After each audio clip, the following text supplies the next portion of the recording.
All right, guys, it's paranormal time again. I'm Ryan. I'm Taylor. And I'm Brittany. And this is Pure Malice into the Paranormal.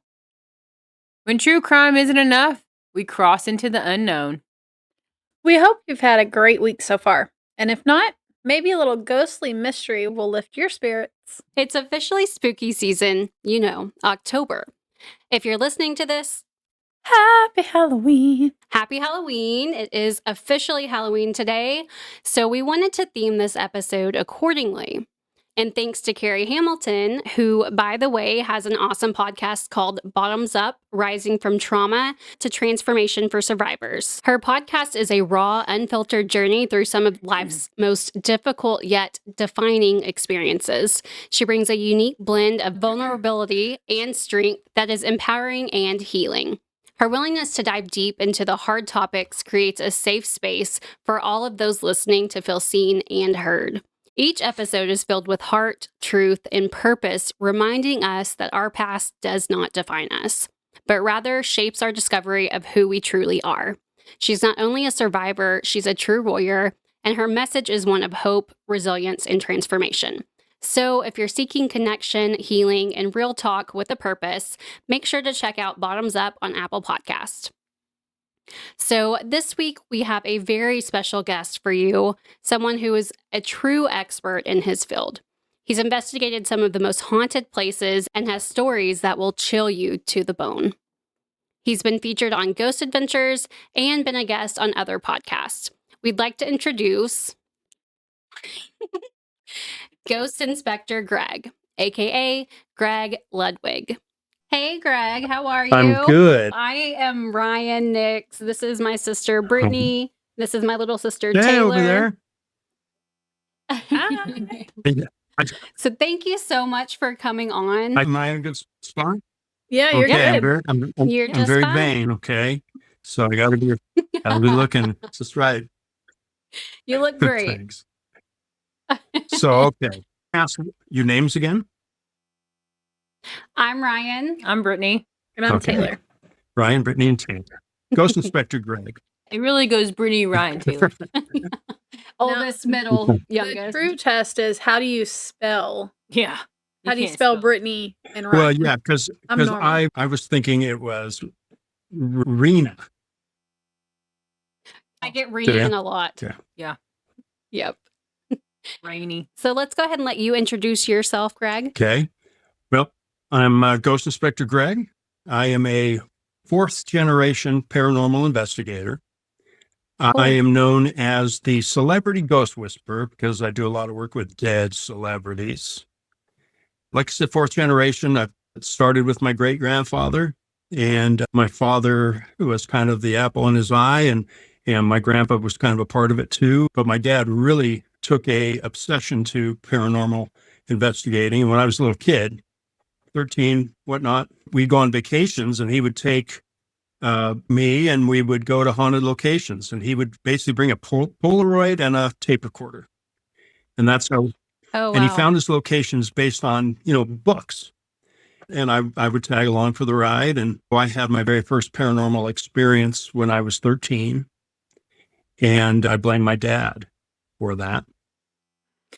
Blame my dad. Yeah. Well, that's really cool. That was actually our first question for you, was how you got into this. So thank you for explaining that.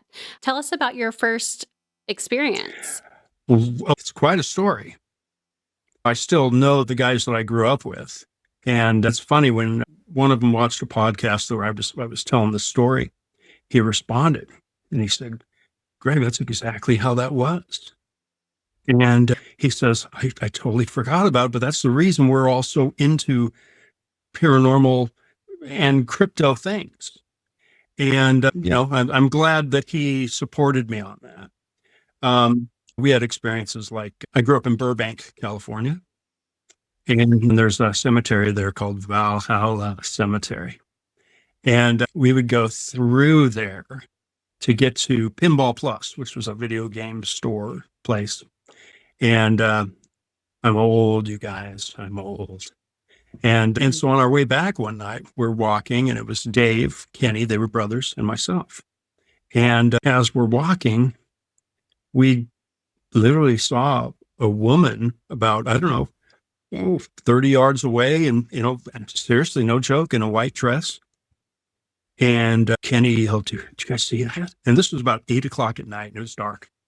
And did you guys see that? And we just yelled, run, and we all took off running. And there was no business for a woman in a white dress to be there at 8 o'clock at night. Nobody was in there. And so we're pretty certain that was a paranormal encounter. But the story I want to tell you, since you want to know my first experience, have you ever heard of a game called Light as a Feather, Flat as a Board? Okay. Yes. And you've heard about the whole Bloody Mary scenario, correct? All right. So my best friend, Brett, we lived in these triplexes, and we would all gather in the courtyard or in somebody's house. And that night, Brett's mom and dad were going out on a date. And, it was a calm night and it was a warm night. So we had the windows open in Brett's house, and we're all in there. We're trying to figure out what it is that we wanted to do with the night. And we're just hanging out in the living room. And my sister and Brett's sister, Tammy, went into the bathroom. And like a minute later, they came screaming out of that bathroom. And they told us that that's, they did the whole Bloody Mary thing, which you repeat 3 times and something happens, right?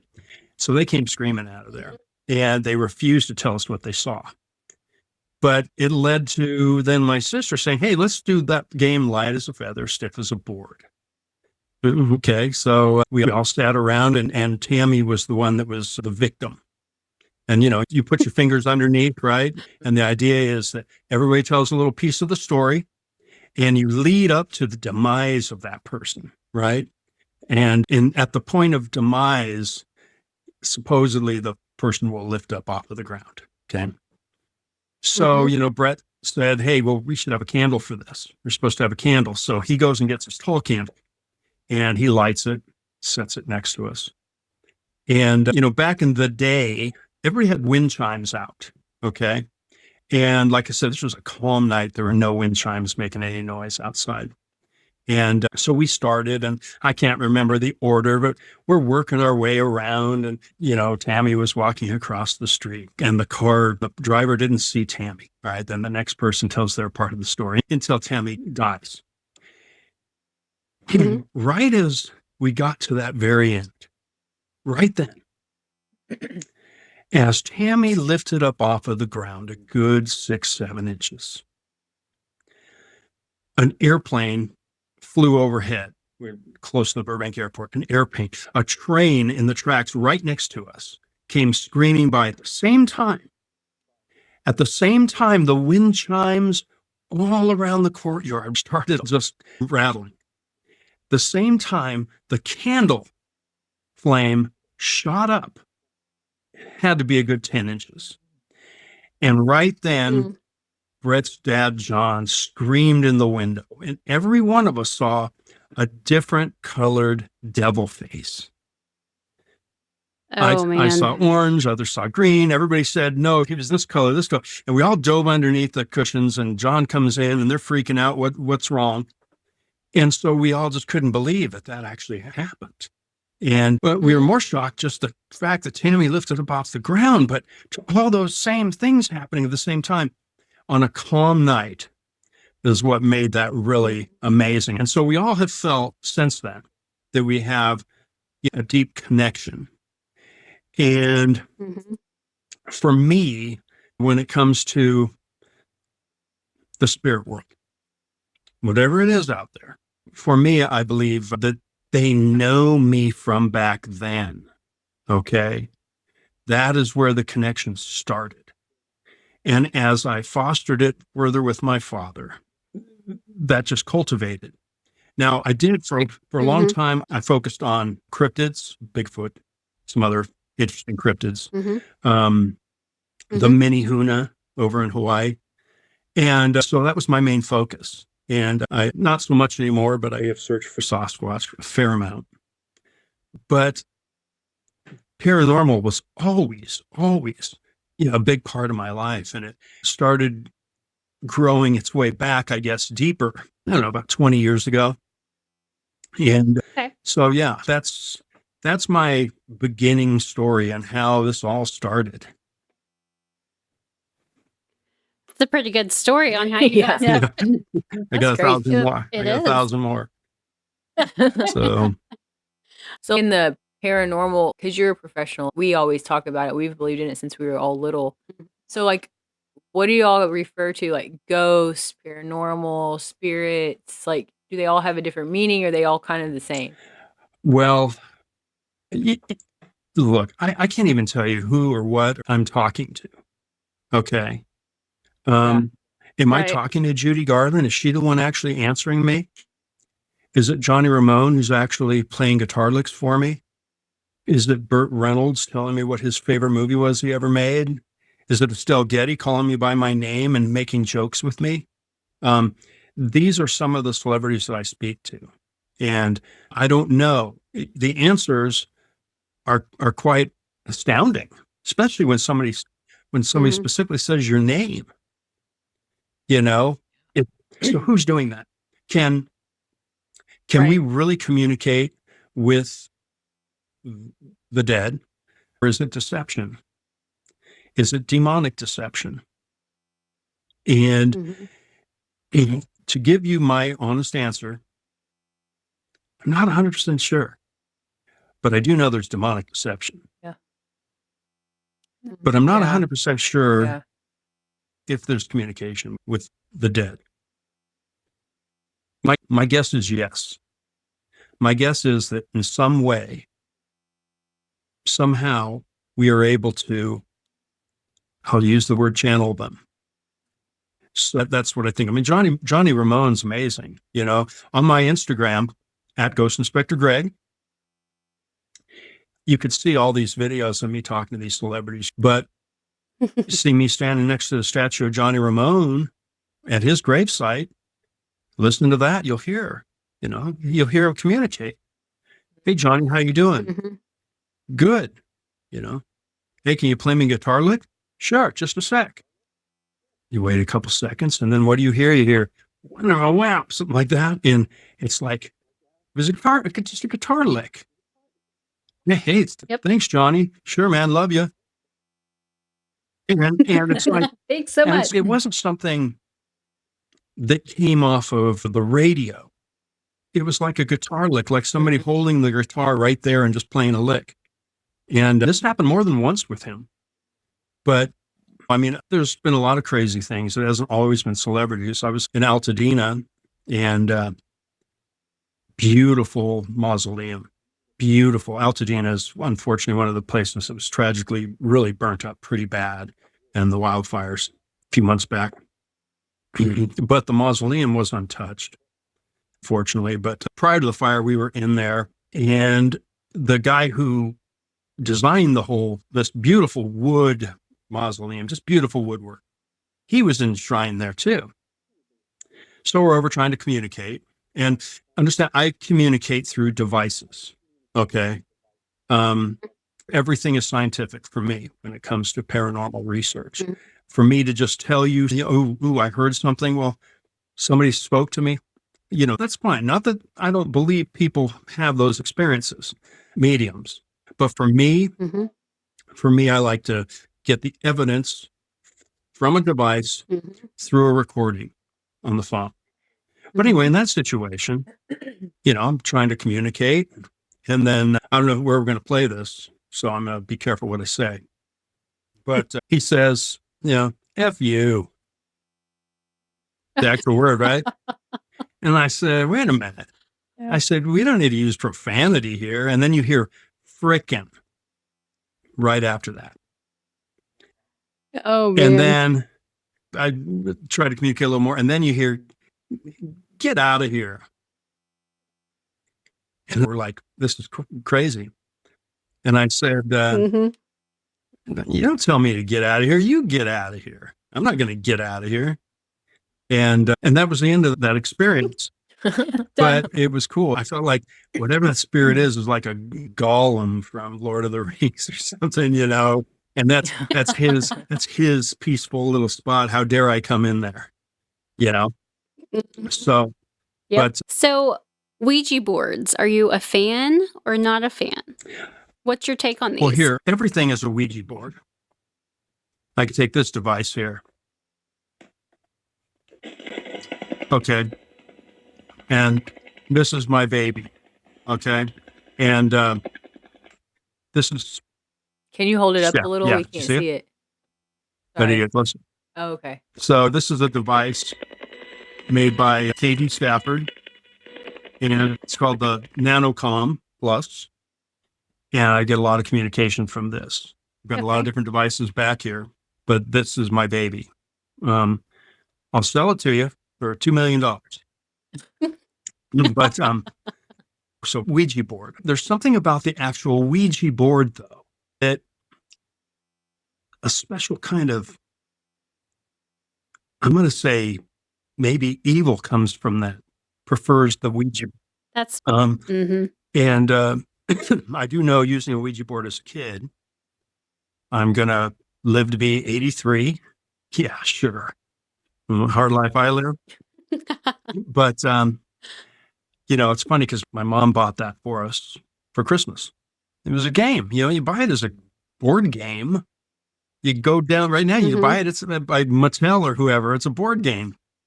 And my dad heard that my mom had bought this for us, and he comes over to the house and, where's that Ouija board? And here. And he takes it, he goes out back and he does some ceremony and breaks it and throws it in the trash. And I'm like, if anything, Dad, you just cursed yourself. But yeah, but anyway, I guess my answer is very long here, but everything used in the paranormal world is, in essence, a Ouija board. You're communicating with spirits, right? And so that's how I view that. Do I use a Ouija board? I do not. Will I use a Ouija board? No, I won't. We won't either. They were like banned. We were not allowed to. We were Say the literally word. told, if your friends have one at their house, you need to call us to come pick you up. Huh. That's not allowed. Yeah, well, that's. from our I think parents. that was probably smart. But if something wants to get you, it can try in any situation. I mean, spirits are everywhere. They're not just in isolated spots. If Right. you're looking for them, they're there. Yeah. They're- And sometimes you're not looking for them and they're there. Yeah. But if you have I mean, if really. you generally a bit of a clairvoyance towards it, just an awareness, yeah, you're going to see, you're going to find, what Yeah. spirits basically. It's interesting right here. Mm-hmm. When I bought this house, I bought the lot and I built the home and whatnot, and I bought it as a dirt lot. And so what happened was this property was owned by a family called the Agajanian family. And the Agajanians lived on this land from way back in the early 1800s. They were born here. They lived here. They died here. They were buried here. So when, the developer came in and graded the land and tore everything up, you do have certain environmental groups that go and try to preserve things and whatnot. And a couple of the tribal people will come in and they'll try to find whatever they can find. Then the earth movers come in and they tear everything down. They build the pads and build the homes. Then you move in, right? So my neighbors next door, who are still my neighbors today, John and Julie, they moved in right about the same time. And we were some of the first homes that were completed. So a few months went by and we've gotten to know each other and they knew my paranormal background. And there was a night, it was a Saturday night, that I am woken. And at the foot of my bed is, speaking of Lord of the Rings, is this Gandalf-looking character. He looked like Gandalf the Grey. If you know who Gandalf the Grey is, he had the long hair and the long beard, and he had like a robe on. And something that people in the 1800s would have worn. And he was just looking down at me, and he's just smiling at me.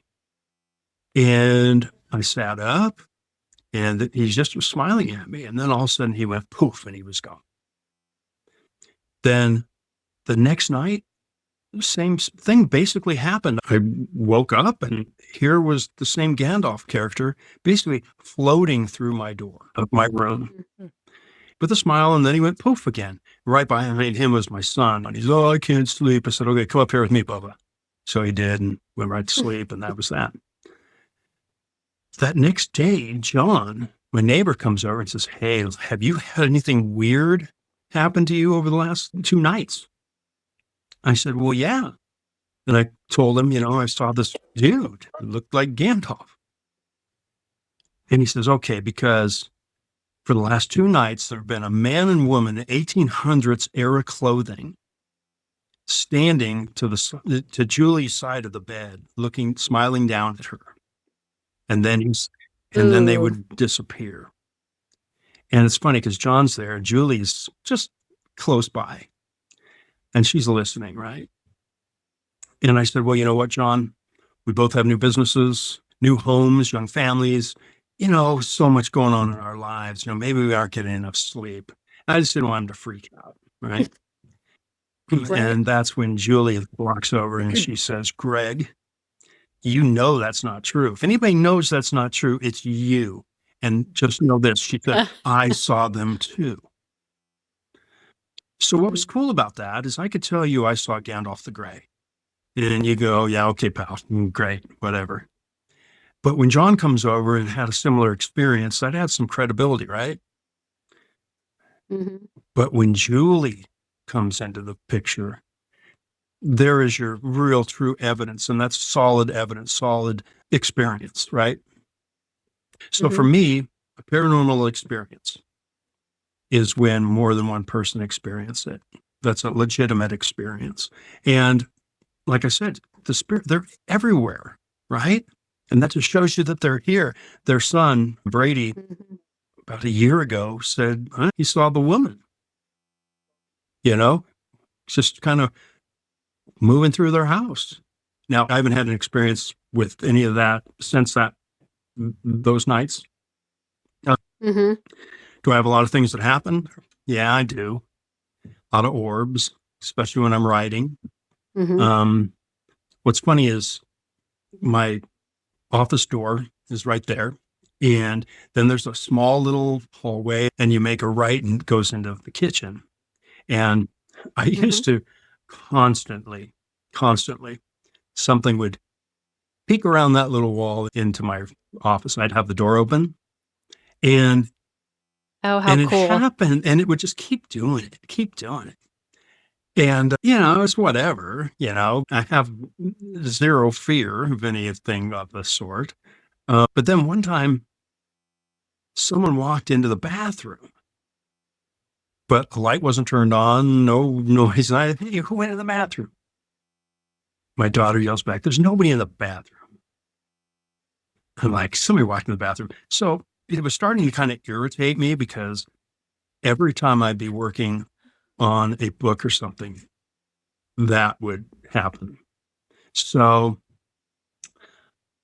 the answer was I just closed my door.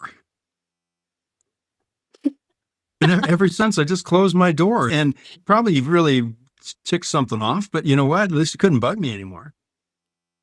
Problem solver. It really was. So I don't want to, constantly be disturbed. And that's why, though I certainly could, I don't do a lot of things clairvoyantly. I don't consider myself a medium, even though I am. I don't do that stuff. And here's why. Because as I found for some of my friends, once they know that you could see them, once they know that they can come to you and you could hear them communicate, then they don't leave you alone. So I just don't do it. I don't know. Do any of you guys consider yourselves mediums?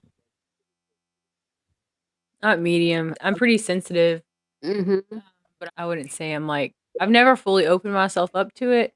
But yeah, definitely very sensitive, very, very Yeah, and that's aware. good, right? So I work in hospitals. She works in hospitals too. We have totally different roles, but yeah. I've seen a lot. Hospitals. I've had experiences there. Yeah. I've had crazy experiences in hospitals late at night because I'm an engineer. Yes. And Ah, And some of my projects, they could only work at night, late shift, and had a crazy experience. This is at UCLA Medical Center. They were turning one of the old hospital buildings into classrooms. And so I would have to stop by there and just check on the work that they're doing, make sure it's basically per plans and specifications. And on the third floor, though, there was a coffee machine that made great coffee with cream. It's vending machines. And as you go up there, you go into this break room. It was a pretty good sized break room, and the door space was huge. It had to be 15 feet across. There was no door. You just walk in. And this janitor goes by and I said, "Hey, how you doing?" He says, "Good." And I walk in, and then there's a woman reading a book, dressed in black, sitting at the table in the far corner. And so I said, I didn't want to startle her. So I said, "Good evening," and I put my money in the machine, and my coffee came and grabbed my coffee. I turned around and she wasn't there. And I'm like, okay, well, you didn't walk by me. And now that seat looks like it was never moved. I didn't hear anything. She's just gone. There's a little door right there. And that same janitor guy was just right down the hall. I said, "Excuse me, if I ask you a question?" He comes over and I said, "That door there, where does that lead to?" "Oh, that's just a broom closet. We keep our supplies there. It's always locked." So I'm like, well, son of a gun.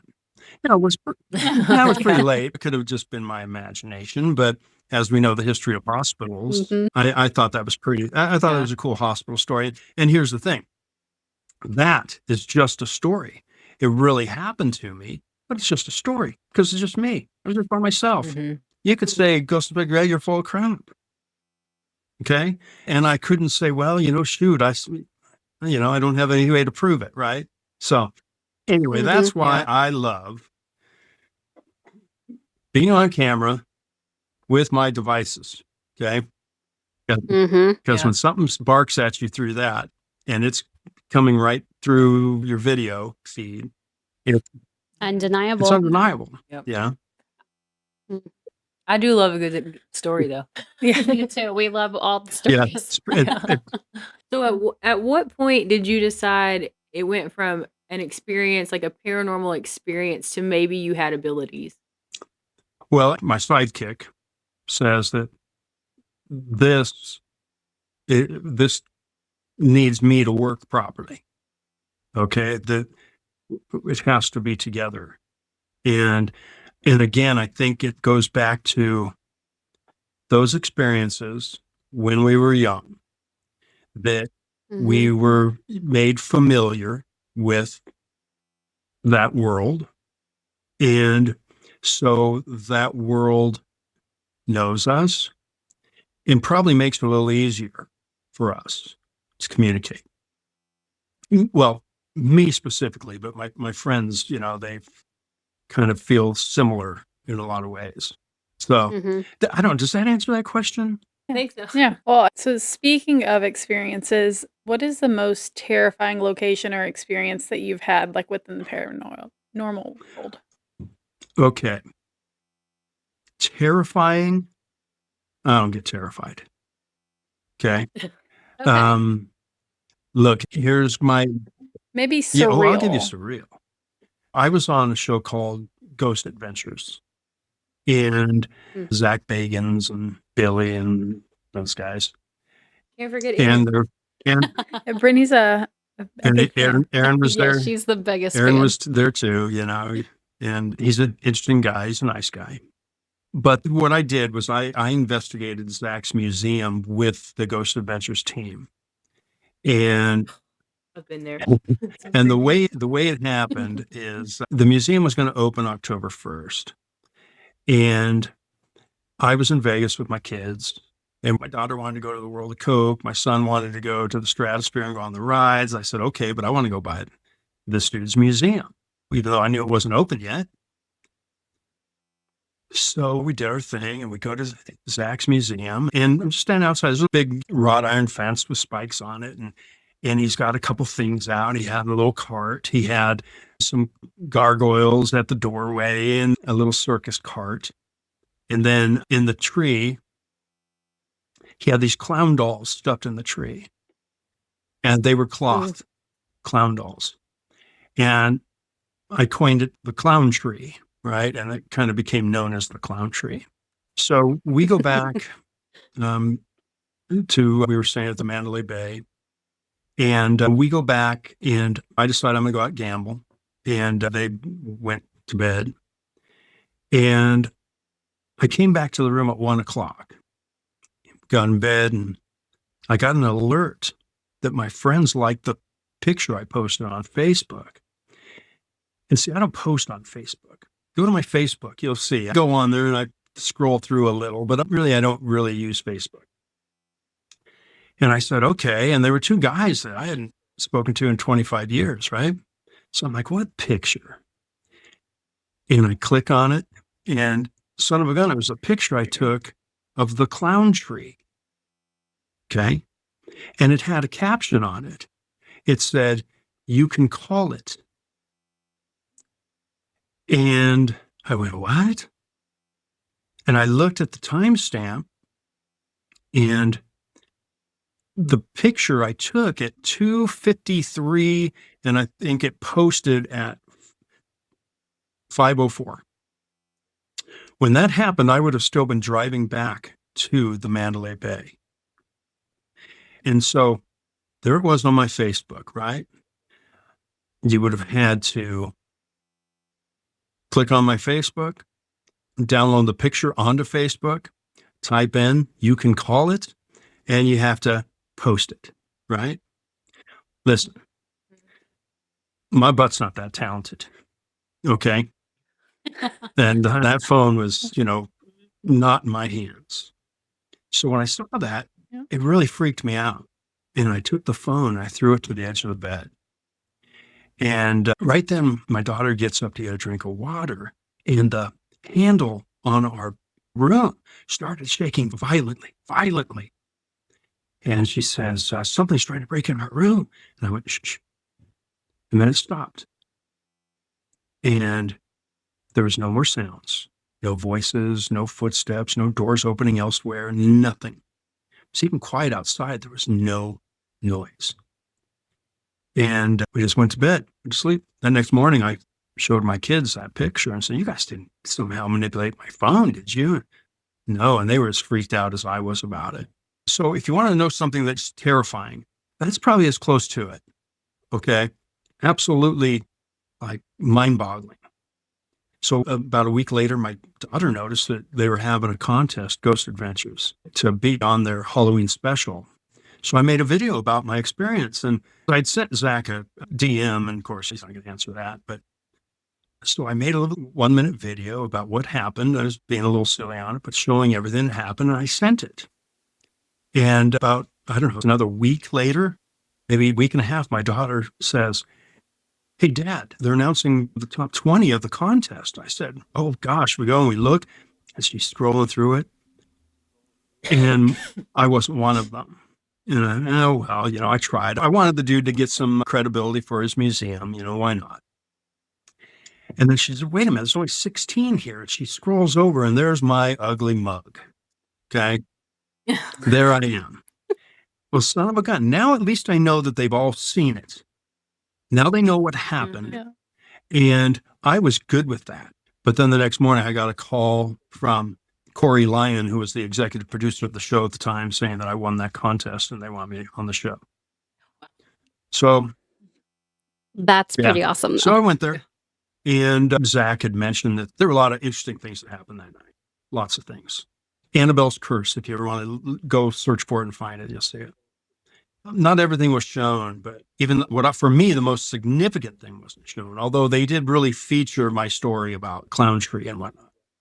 But Zach mentioned that they had opened his box, the Dybbuk box. Thank you so much. And I said, "You did what?" And I just said that. And he's, wait, and he says, "Hold on." And he runs in the other room. And what he did was he told him, "Hey, set up the Dybbuk box room. I'm putting Greg in there." And because he wasn't planning on having anybody go in there. They didn't have any cameras and stuff set up there.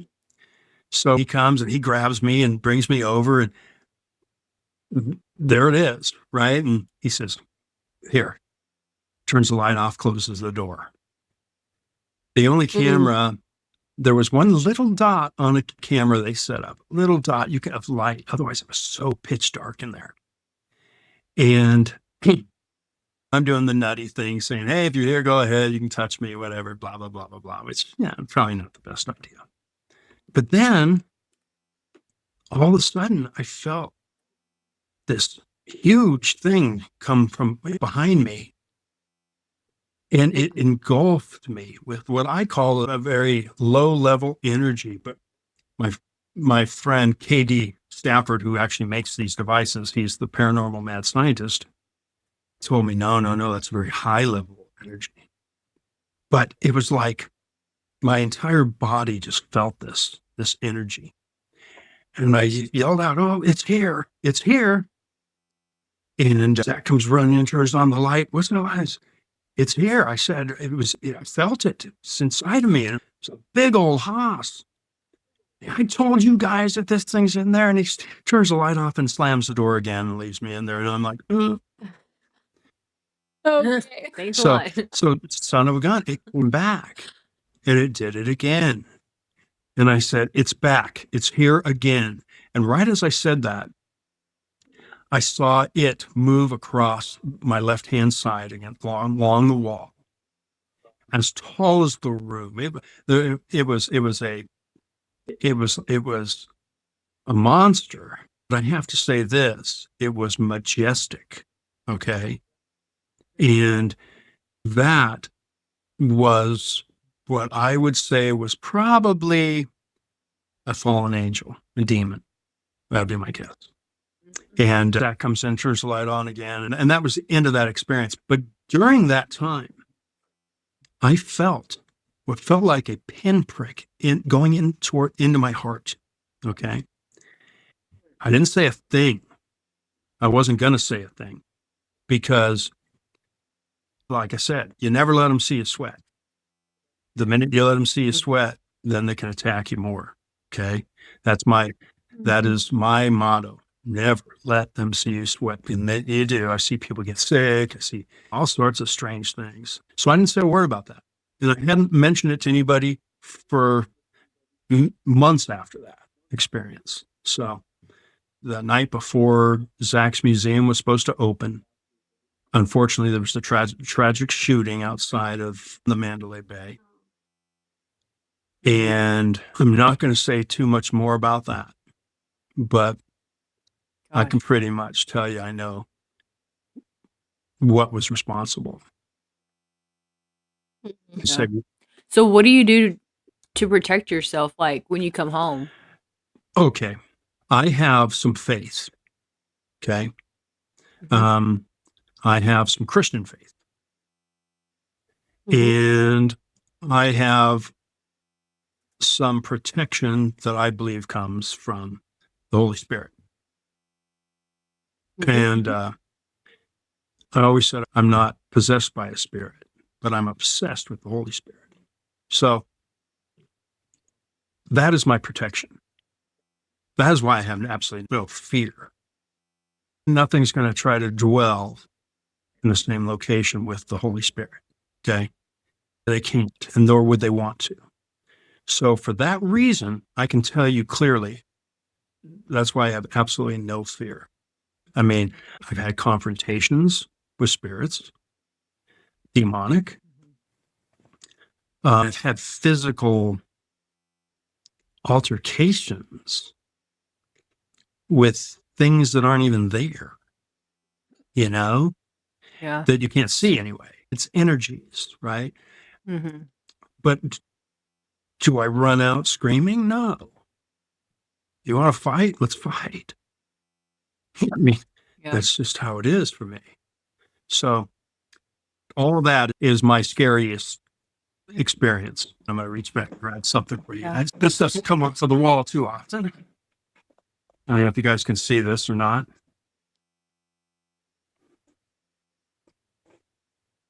Can you see it? That's the picture. That's the clown tree? That's what was posted on my Facebook. And that is the ghost phone.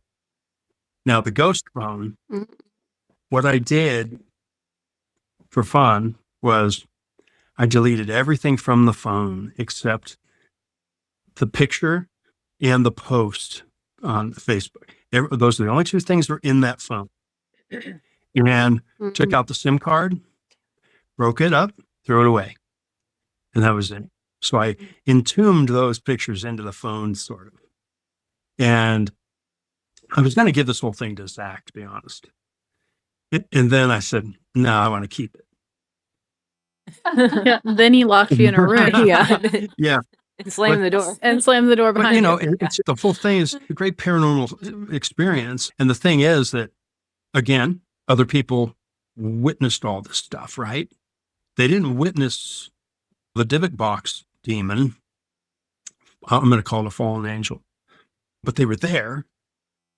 But the other things were all probably on camera too, that experience. Things like orbs that came out of me and into the girl that was with me and out of the room, things being manipulated on a casket, all these sort of things. It's funny because on that show, they gave Billy credit for what was an upside down cross swinging on this coffin.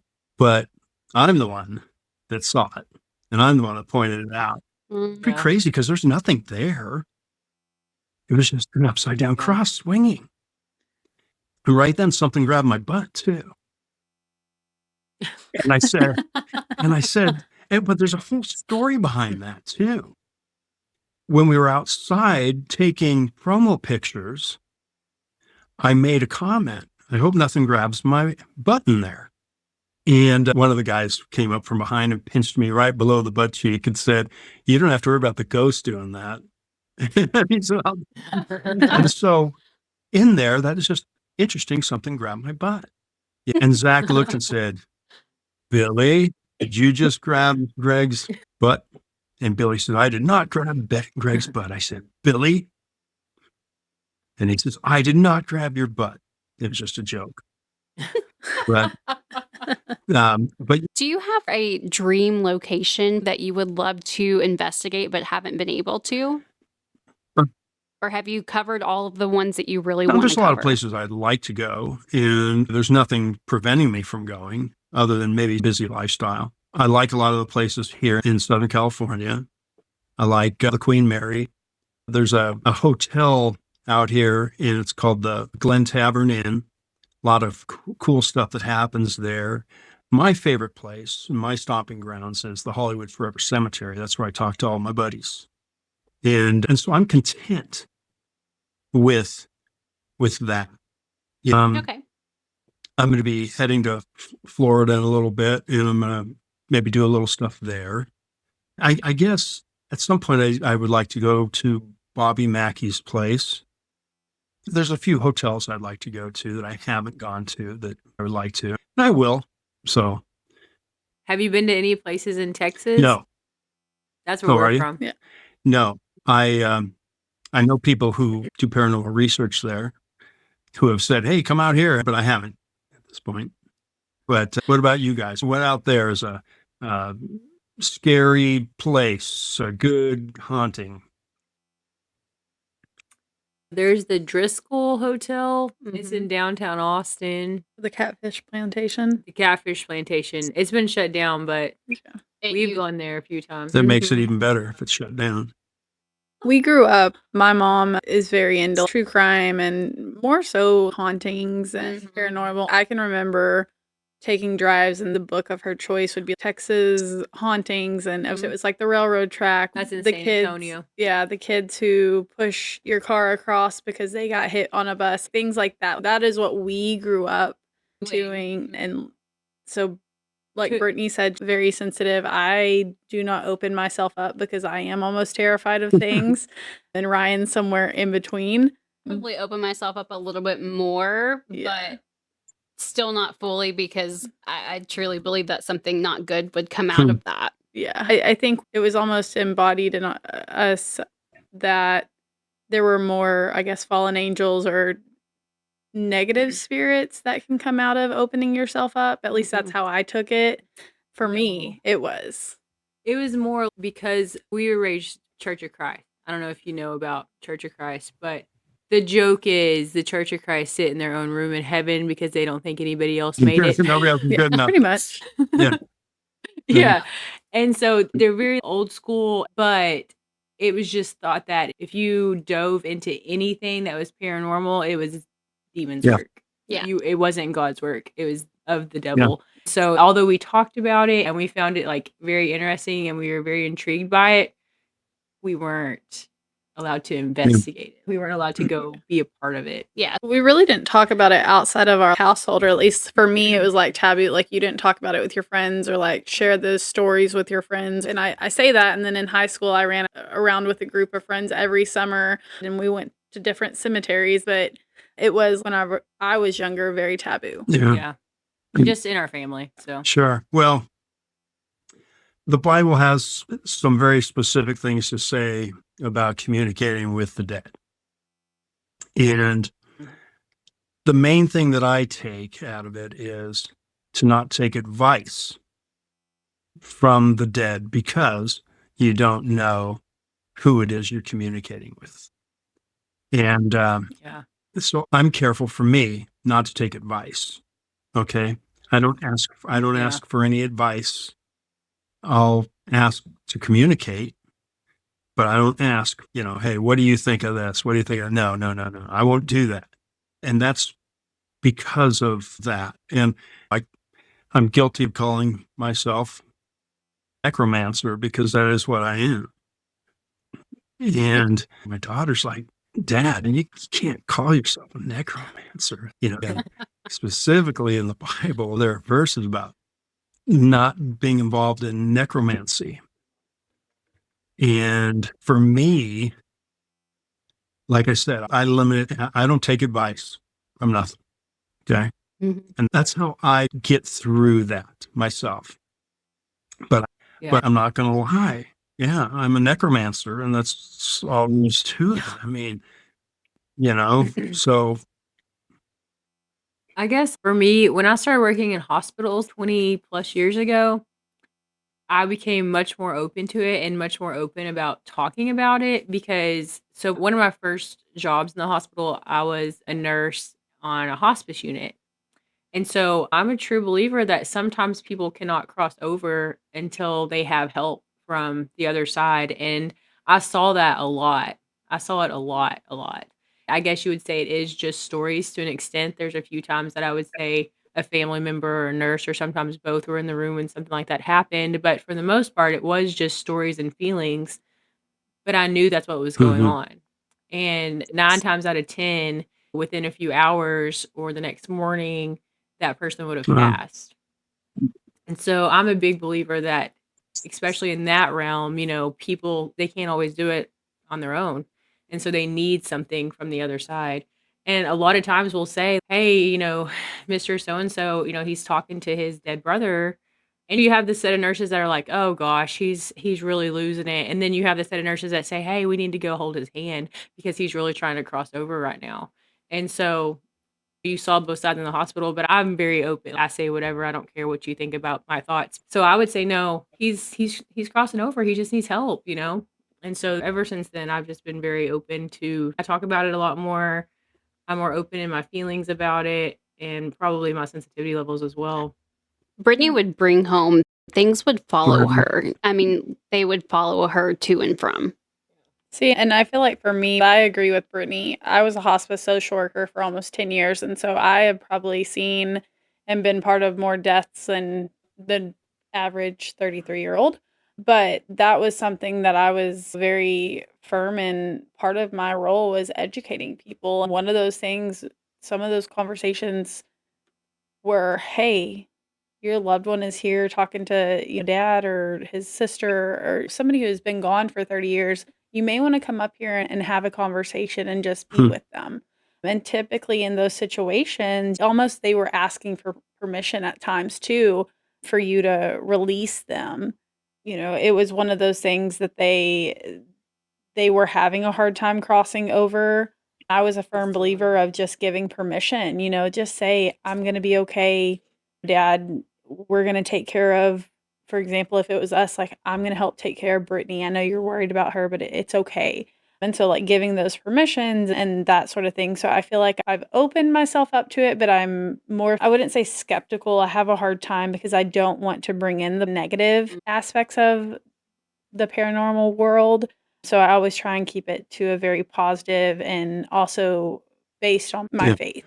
I feel like the more that I've grown in my faith, the less I'm afraid of bringing in the negative, and the negative is always going to be there. Yeah. Like you can't just pick and choose what you're going to see or feel or hear.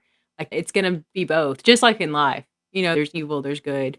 And so I think it's the same thing in that spiritual realm. Like you can't choose. You just have to know your faith and go with it. Yeah, and talking about the things that you did at the hospice, okay? It's heroic in a way, what you did, the way you helped, the way you tried to soothe things, tried to make things easier, because there's a struggle going on there. So those things that you did were really more heroic, if you think about it. That, I think, is very admirable. Thank you. Yeah, thanks. But now it's weird because like my role has changed a lot in the hospital, and I'm not a doctor, but I am a provider. I'm in a provider role, and I'm in an ER, and I'm out in BFE, okay? Out in the middle of nowhere all by myself. There's no doctors around. And so I've always been fearful since I've started that role that when I can't save a life, and I tell my crew, like, we're not God. We're not meant to play God. God gave us brains. He gave us the knowledge. He gave us we can do this, attitude and physical abilities to help these people. But at some point, you can only do so much. And so letting those people go, when I'm supposed to be the one saving them, is sometimes hard. And I've always worried, like, oh my gosh, they're going to come back and haunt me. Like, Yeah. But I don't think they will if they know that we were truly trying, or maybe they just wanted to go. If they came back to haunt me, it was probably because they didn't really like quit trying to save me, bitch. Like, let me go. I'm gonna find, But, when I'm 83, I'm finding you guys to help me move on. Yeah. We will let you go. Our dad's afraid of us taking care of him, so we'll take you on. My dad's like, you're not going to be my power of attorney. You're just going to let me die. I'm like, oh my God. No, she won't. It comes with quality of life.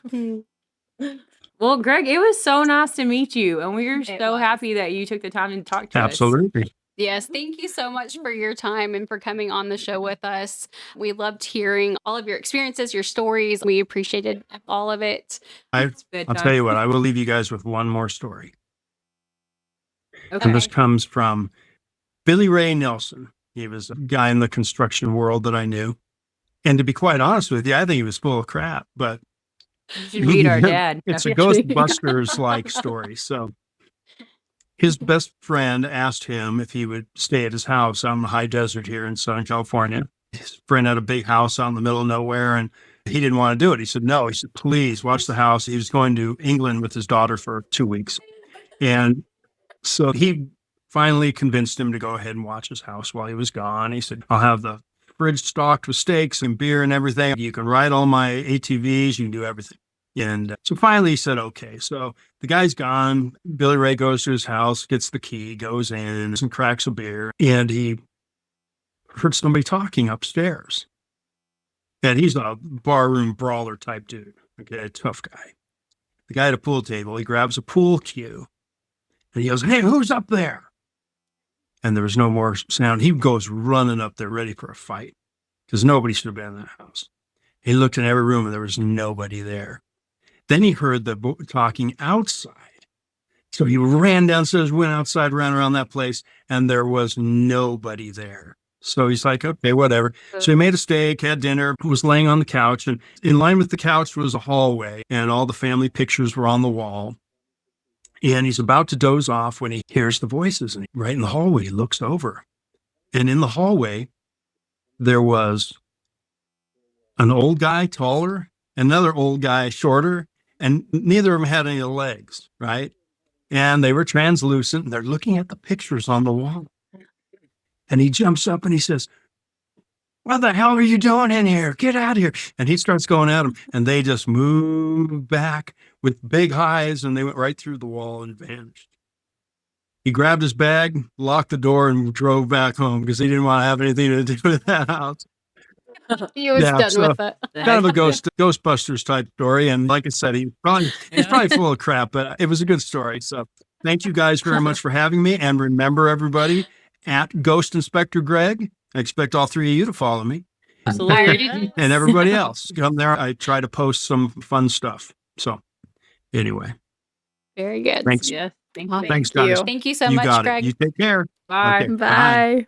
Bye. Stay